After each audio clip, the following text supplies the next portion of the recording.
d'abord naka nga gisee li nga xamante ne mooy bataaxal bi nga xamante ne Union des magistrats du Sénégal parce que même activistes yi ak société civile ñu ngi doon sàkku pour ñu def seen position est-ce que bu fekkee naka nga ko jàngatee daal exactement.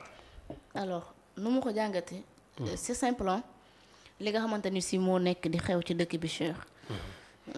nga xam ni bu ñu xoolee vu l'évolution des choses danga naan suñu premier ministre.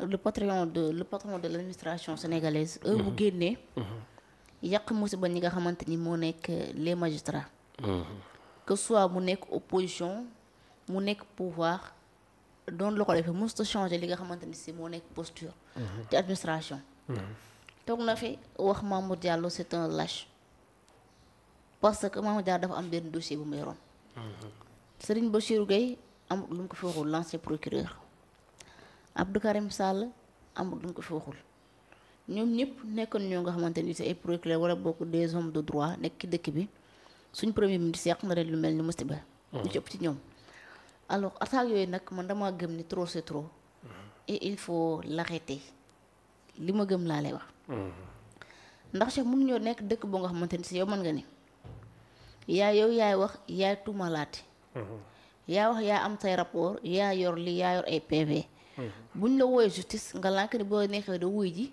wala ngay sàqu ni fii ngay jaar wala fii ngay jaar ay nit ñàkk ci seen bakkan ci li nga xamante ni si yow sa nof sa bakkan rek nga ko teg il faut qu'on se dise la vérité je suis désolé de le dire mais di fi xew lépp nof sa bakkanam moo tax lii am amaana bu toppul woon bakkanam yu bëree bëri du xew ci dëkk bi Cheikh léegi bu loolu xewee mu def live taxaw attaqué frontalement cour suprême ñu noppi kenn réagirul attaquer la société civile attaquer l'opposition attaquer les journalistes ñëpp noppi presque xanaa peut-être les opposants ñenn ñoo gën di wax di dénoncer naan là peut-être c'est une extrême gravité entre autres c'est un président dangereux la nga dégg ko ci mais en tout cas quoi qu'on peut dire dafa nekk ay mbir yoo xamante ni Cheikh c'est déplorable et c'est désolant pour un pays comme le Sénégal ñu toog ko nga xamante ni si moom moo gérer administration bu doon nekk opposition te nga ni waaw xëy na dafa am lu ko naqari te sax nekkut lu war a woon demee noonu maanaam wax lu mën a xew war nga ko mën a wodd ba yëkkati ay kàddu yoo xamante ni si au moins ñu lay dégg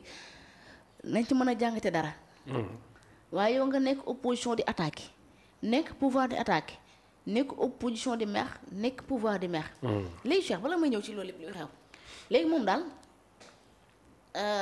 justice bu mu bëgg daal mooy justice bi nga xamante ñi nekk justice dëggantaan mooy justice bi nga xamante ni si ñoom ñoo ko naan wee yow yaay xubdu bi yaay xawsu bi yaay xubbu zaman bi yaay zinnoore yi ni yaay ma sare bi sa fait yow loo wax noonu la foo jaar dëgg léegi yow koo joteel ci li nga xam ne moo nekk ay déboires judiciaires yow yaay gagné léegi moom justice bu mu bëgg wala magistrat yi mu bëgg mooy magistrat yi nga xamante ni si daal ñoom ñooy joxe ay décisions yu favorables ak moom léegi daal boo ko déggee day mel ni moom jàpp na ni bépp magistrat boo nga xamante ni si décision bi nga joxe c'est défavorable au petit prince de la primature ça veut dire que ni yow doo magistrat bu baax yow tu es corrompu tu es ceci tu es cela Cheikh voilà c'est Maham Diallo du moins dama jum c'est Omar Maham Diallo c'est Omar Maham Diallo merci beaucoup Amadou Sifal jërëjëf c'est Omar Maham Diallo Mamour Diallo c'était les 94 milliards de francs CFA alors Cheikh loolu bu fi xewee justice am na ci réew mi ñoom ñoo jàpp ni justice amul parce que justice am fi mënta dépasser moom mu am problème ak benn sénégalaise ñu yóbbu leen justice ñu àtte leen justice mënta dépasser moom mu am problème ak Mame Mbaye Niang ñu dem ba àgg ñu ni ko andi li nga xamante mu ngay dine Mame Mbaye Niang mu ni leen dinaa leen ko andil ñu may ko 10 jours pour mu andi ko andiwu ko mu dem ba ci ab meeting rassemblement bu mu doon def mooy li ñu tuddee le pacte de Kër Massar dem naa ci internet bi laa ko gisee loolu moom lan lay bëgg a ndur en fait léegi Cheikh mun ñu fee nekk bëgg ni moom daal day jël juste bu ko instrumenté wala bëgg ko manipuler di def lu ko neex loolu mënta nekk que soit nga nekk le patron de l'administration sénégalaise que soit ak koo mënti doon même le président gëm naa ni nekkul ko nga xamante ne day manipuler la justice gis nga li nga xamante ni si moo nekk exécutif warul am lenn benn intergérence ci li nga xamante ni si moo nekk le pouvoir judiciaire gis nga au nom de la séparation du pouvoir man dama gëm ni au moins le premier ministre war na mën a prendre ak ci décision yam te juste mu koy joxe xam ni ña fa nekkoon démb ak barki démb ak ñoom ñëpp ku ci nekk ci ay juge li mu tënk mooy li nga xamante ni si moo nekk le droit même sax Cheikh bu ñu jàppee nit sax ba tëj ko kaso procureur def charge bu ko neex bu demee devant le juge li muy àtte mooy li nga xamante ni si moo nekk droit dina xool ba xam kii liñ koy jiiñ moom moo ko def wala def ko bu dee defu ko dañ koy bàyyi mu dem ñibbi parce que ñoom ci liñ tënku ak ki ñu wormaal mooy li nga xamante ni si moo nekk justice mais léegi man damaa gëm ne ñi nga xam ñoo nekk les magistrats danoo yéex a réagir ci li nga xamante moo nekk mu am parce que toujours le premier ministre heure bu génnee wala boog le leader du parti Pastef heure bu génnee attaqué leen wax dañ leen a corrompre dañ leen a jox ay terrain dañ leen di fay ñi fi nekkoon ba tey ñoo fi nekkaat ba léegi nii danoo war a raxas la dañ leen war a nettoyer looy nettoyer ak kan ngay nettoyer yow on te donne un pays pour que tu gères les affaires du pays yow nga yor exécutif sa yoon nekku ci li nga xamante moo nekk le pouvoir judiciaire mais le pouvoir judiciaire mais tu te permets Cheikh naan da ngay nettoyer gis na man bi El Malick toogee naan bu ñu rëddee nga effacé ñu rëddaan nga effacé dañ lay effacé rëdd fii du ngeen fi effacé kenn en plus yéen da ngeen a rëddut lu jàkk lu fi nekk yéen da ngeen di rëdd bala ngeen a yéen bala bu ngeen rëddee bala ngeen a gestu ngelaw li ëpp ko mu dem parce que rëddul leen lu jàkk yaa ngi dégg léegi Cheikh li fi am mooy que ni ay nit yoo nga xamante ni si nanguwuñu benn yoon juste mën a défavorable ci seen côté biñ fi nekkee fii di tagg ki nga xamante ni moo nekk lu juste sa basi fay naa waaw moom juste bu dëgër la j'espère actuellement nommé nañ ko fan si je me trompe pas il a été affecté faneen léegi magistrat yi dañoo yéex a def li nga xamante ni def nañ ko parce que waruñoo nangu corps bu doy ni ñoom justement nekk benn institution judiciaire waa UMS l'union des magistrats du Sénégal bëgg a toog justement un politicien boo xamante ni si tey avenir am sorewul daanaka avenir politique mu ngi ci ginnaawam ba pare mu bëgg fee nekk bëgg leen a moome bu génn di leen attaque dina yàkkate man je pense que loolu Cheikh dafa war a jeex ci réew mi waruñu ko nangul kenn te gis nga lii man damaa gëm ne le président moo war a siffler la fin de la récréation. Ok c'est quand même c'est le bureau exécutif de l'UMS ñoom seen wàll bopp ñëw daal di bind bataaxal bi mais est-ce que quand Ousmane Sonko disait que ñenn ci ñoom est-ce que newut ñenn ñooñ ñu jàppale moom la ñu waxal ñoo ko doon bind mais quand le bureau exécutif agit day mel ni Sonko daa am ñu mu doon waxal ñoom ñëpp ñu tontoondoo alors que il avait bien précisé que y avait une exception. léegi Cheikh. boo tegoo ci mbooloo ñu ni diw moo sàcc léegi yow da ngay gën defaan sa bopp man maa sàcc. voilà il faut dire nos villages non. bu dee ñenn ci ñoom xamuñu ku mu doon déedéet Cheikh man je ne suis pas d'accord avec ta question. parce que bu nee ñenn ci ñoom dañ leen a corrompre. yow nga ni ñi jàpp ni ñoom la ñoom ñoo comme si que yow tu affirmes que y a des gens yi dañ leen a corrompre. ils peuvent agir solennellement. non yow léegi yow Cheikh yow tu yow da ngaa jàpp ni da ngaa njort dafa am ñenn ñoom dañ leen a corrompre yow loolu nga njort wala da ngaa xam ñan lañu corrompre non xam nga. il faut qu'on se dise la vérité Cheikh. mënta toog mu ni ñeenti ñoom dañ leen a corrompre. nga bëgg ni benn poignée de personnes ñooy génn naa ñun dañ corrompre mais non Cheikh il faut qu'on se dise la vérité dañu waxante dëgg. ta question là n'est pas pertinente moom li premier ministre. la barre est impertinente. non ta question n'est pas pertinente. ta question n'est pas pertinente. Mais te man dama gëm ni il faut respecter les magistrats. il a parlé. non il faut exceptionnellement. il faut respecter les magistrats. yow boo toogee fii naan ñoom ñi mu ko jiiñ ñi xam ne ñoom ñu war a génn. comme si que ni yow te affirme que ni. waaw dama koy affirmer dama ko gëm. yow da nga gëm dafa en tant que kuy incarner institution la mu wax du ma ko weddi parce que je respecte le premier ministre. yow da nga xam ñan la. da nga xam ñan la ña mu wax dama jàpp ne du wax ci nafsu bakkanam. léegi nga xam ñan la. non xaw ma ko mais. la mu wax weddiwu ma ko. ginnaaw yow njorte woon ni ñan la rek. yow waroo toog naan ñoom ña jàpp ni ñoom la ñoo waroon a génn. Cheikh bu ñu toogee ni am na luy xëy am na luy xëy kenn du génn naa du man. il faut qu'on dise la vérité. ku sincère mun na ne man la de. non kenn du génn naa man la. ku sincère danoo sàcc kenn du génn naa man ngay waxal damay defaan sama bopp wala kenn du génn naan dama sàcc. il faut nañu waxante li am. man dama gëm ni ñoom danoo yéex a génn te c'est mbir mi ça découle de la responsabilité du président de la République. moom mu jël ses responsabilités pour dire à son premier ministre d'arrêter d'insulter les gens de les attaquer et de les accuser di jël kàddu yoo xamante ni si tegu ko fenn. parce que mënoo ñëw. heure boo defee aw live nga jàpp ay di leen xas ñoo xamante ni si c'est la grande muette. ñooñu kenn du leen dégg ci dara. mais est-ce que une grande muette dina autoriser wu comme vous parlez grande muette est-ce que mënuñu woon yem ci comité quand ils disent que ils vont aller à la RTS loolu est-ce que dañ koy tuddatee la ça sera la grande gueule. est-ce que politiser wuñ ko l'affaire. Cheikh trop c'est trop. trop c'est trop. yàgg nañ leen a saaga yàgg nañ leen a manqué worma te mosoo leen gis ñu réagir. kon bu ñu réagir daf fekk dañoo sës bind nañ lettre président de la république dinañ dem RTS télé nationale bi nga xam ne Sénégal yëpp moom askan wi ñoo ko moom. mu dem fa justement ngir ñu leeral li nga xamante moo nekk mbir mi bu lee sisi rek ci mbir bi ñoo yee nag génn justement pour wane seen wax li nga xamante ni si moo xew ci dëkk bi.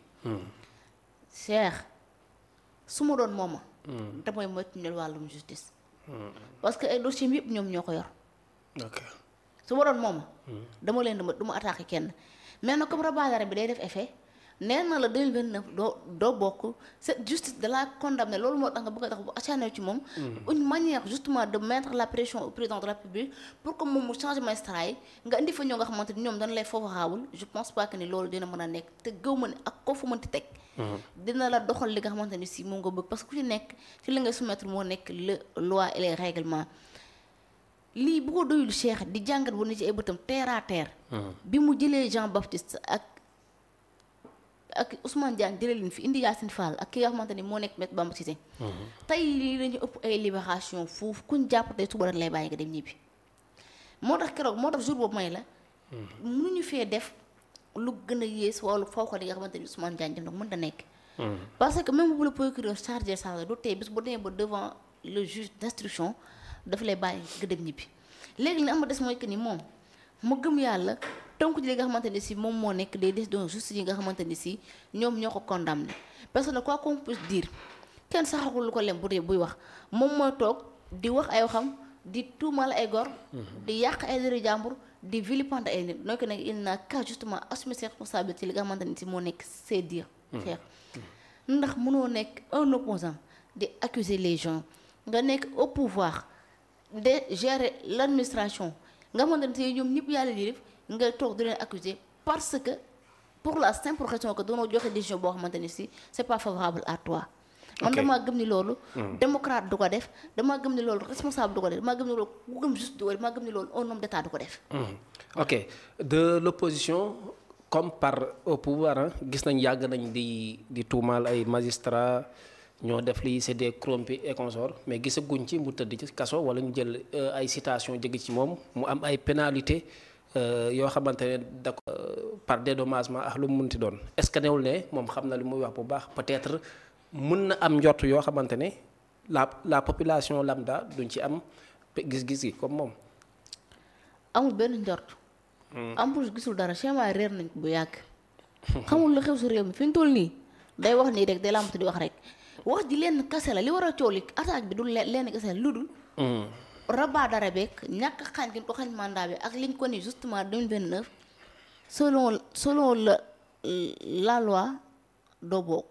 li mu war a coow li. Qui lui a dit ça? du dara mais rabat bi Cheikh c'est pas défini ngeen ma qui lui a dit ça. non il y a encore pas un communiqué officiel qui dit que. Cheikh doo am déet. rabat d'arrêt bi day def effet. loolu moo xew non le rabat d'arrêt apparaît sur le vide juridique. mais dégg nga la rabat d'arrêt bi ci vide juridique la wax. waaw léegi Cheikh lu ñu wax ko man bu ñu la condamné. buñ la condamné article 14 bi lan la wax ba constitution. du ma juriste de. waaw kon kay jeex na léegi lan nga bëgg. actuellement nii dossier Mame Mbaye Niang bi amatul tàbbina géej amatul luñ fiy def. amatul fee nouveau fee bees ak fee nangam fee màgget loolu amu ci. li wax ji mooy que ni condamné na ko te selon le droit.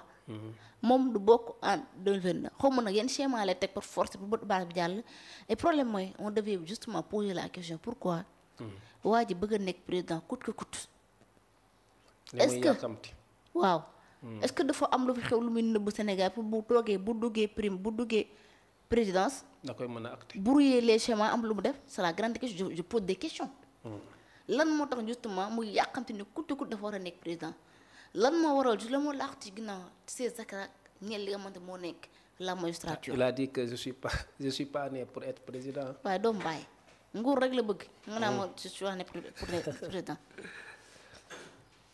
gis nga. bu dee daa am lu xew bu dee Diomaye dafa détenir ay preuves yoo nga xamante ni si xalaatu ko woon ci waa ji. xam nga Diomaye actuellement moom moo ñu gën a xam li xaw ci dëkk bi lépp lu di ay renseignement xam na ko. dégg nga doyen sànq lu boobu boo sa ba nekk président ñëpp a transparent ci yow maanaam kenn dut la na bu dara lépp lu xëcc ci dëkk bi xam na ko. est-ce que Diomaye amul leen loo nga xamante président Diomaye amul leen xam na ko ci son premier loo nga xamante ni mosu ko woon a xam wala mosu ko woon a xalaat. c'est une question que je me pose. Et je pense que toute cette incitation ba xew ku vouloir être président il y a quelque chose il y a des zones d'ombre yoo xamante ne xew na yu ñu war a leeral justement les Sénégalais. ok ci loolu Cheikh. wax nañ ko sànq ci suba attaques yi du tudd Madiambal Diagne te pourtant Madiambal moo fi def dossier bu sensible boo xamante ne si vraiment c'est important ñu leeral ko Sénégalais mooy li nga xamante ni si moo daal nekk armement Ndeye Khady Ndiaye. ak dossier bi nga xamante ni si moo daal ne la sécurité nationale. mu ni jox na ko général Birame Diop bu jox ko président de la République wax ni li ci Ousmane Sonko di def yëpp Madiambal moo ko wax sosalu ma ko. ci RFM bi ko Babacar Fall dalalee. lan moo nekk ci biir dossier boobu lan la Ousmane Sonko doon def ci suuf luy déstabiliser le Sénégal c'est une question que je me pose et là aussi Madiambal nous doit des comptes ci li nga xamante ne si moo nekk di xew kon Madiambal yow complice nga ci li nga xamante ne si moo xew ci réew mi. léegi nag tous les attaques répétées est-ce que jàppoon ni lii nii peut-être bokk na ci lu tax wala dossier boobu bokk na tax waa ji bëgg ni kut nekk président pour brouiller les postes wala pour mën a toog wala instaurer son parti état. là aussi c'est des questions yoo xamante ni si dama ko demandé. en tout cas quoi qu'on puisse dire mooy que ni les magistrats nañu taxaw dëggal seen bopp kenn bañati leen attaqué kenn bañati leen parce que ñoom ay nit ñoo xamante ni si Cheikh wax dëgg yàlla ñu mérité respect la ñu. ay nit ñoo xamante ni si Cheikh heure bu Sénégal naree dugg ci ay tooxi doon ñoom ñu ci génne. bi Macky Sall waxee dara ndal élection yi ñoo xam ne du fi amee conseil constitutionnel. ni ko du fi amee da ngay jàpp bis wala ñu jàpp bis dem jàpp bés. bi Amadou Ba nekkee ci ay njuuj njaaj. faux juriste là kan moo ko accusé. Quel Amadou Ba? Amadou Ba, je croyais que vous parlez de l'ex-ministre. Hein? Vous parlez de Amadou Ba, député. Non. Amadou Ba, député. Hein? Je parle de l'ancien député Amadou Ba, l'actuel ministre de la Culture. Amadou Ba. Ok. Le fameux juriste. Interprétatif. bi nga xamante ni si moom moo fi defoon lii di. interprétation de la loi d'amnistie. ba mu demee contrôle dañ koo jël ni ko sëñ bi.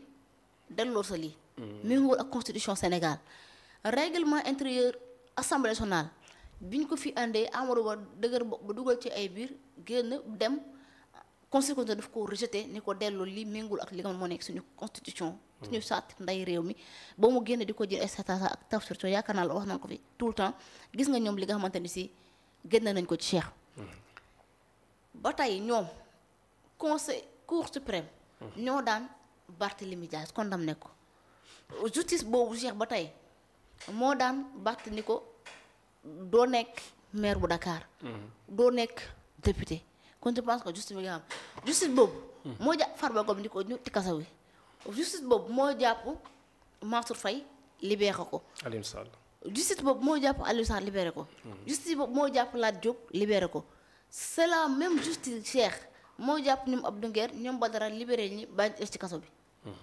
cette même justice Cheikh moo fi nekk di wóolu ay nit di tëj ak di ubbi. pour te dire que dëkk bi am na justice man j'ai toujours eu confiance ci li nga xamante ne si moom moo nekk suñu justice réew. waaye nag bu fekkente ni si ñoom ñi nga xam ne ñooy incarné la République ñenn ci ñoom ñoo respecté justice Cheikh là ça devient compliqué. léegi li am ba des mooy que ni. te même justice boobu Cheikh. moo condamné Ousmane Sonko sur l'affaire Mame Mbaye Niang. cette même justice là moo tax mu ñàkk procès digganteem ak Adji Sarr. kon dama gëm ni justice am na ci réew mi.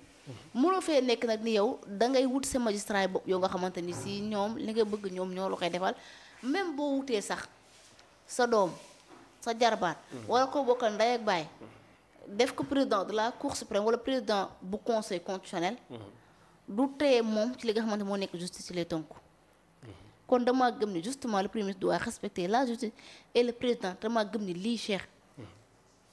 bu président Diomaye bëggee mu jeex tay day dàq. tey mu dàqal ko. parce qu'il est le chef suprême des armées. moom mooy siège biir conseil supérieur de la magistrature. premier ministre amul benn dogal conseil supérieur de la magistrature. moom mooy siège ak le ministre de la justice li bu bëggee mu jeex tay day dàq. Le président Diomaye nga war a siffler la fin de la récréation pour dire à votre première minute justement d'arrêter d'accuser et d'attaquer ñi nga xam ne moo nekk les magistrats parce que c'est des gens respectés et respectables bi nga xamante ne si ils ont fait tout pour ce pays, ils ont tout donné pour le Sénégal. jërëjëf am na solo soxna Adji borom Medina am na solo baax a baax dañuy ñëw ci beneen thématique wàllum banque